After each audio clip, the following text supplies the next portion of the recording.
Վատ իրավիճակը որ գալիս է, մարդու վարքից երևում է մարդ ինչով է ապրում։ Եթե խառնվում է իրար կորում գնում է, ուրեմն դրսի մարդն էր ապրում, ներսի մարդը քնած էր։ Եթե անկախ իրավիճակներից ինքը կարող է դիմանա համբերում գնում առաջ, նշանակում է ինչքան էլ դրսից մարդը փչանում է, ներսից մարդը օրեցօր նորոգվում է։ Հա ինչ ուզում է լինի իմ ներսը չի կարա վերցնի։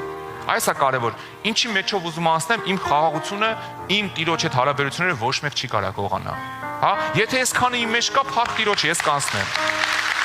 Փառք Աստծուն։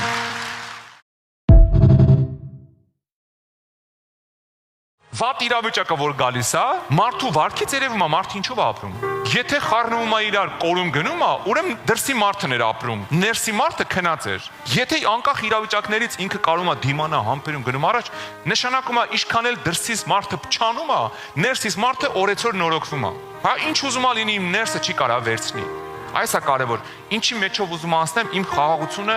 իմ Տիրոջ հետ հարաբերությունները ոչ մեկ չի կարա գողանա։ Հա, եթե ես քանը իմ մեջ կա, փառք Տիրոջ, ես կանցնեմ։ Փառք Աստծուն։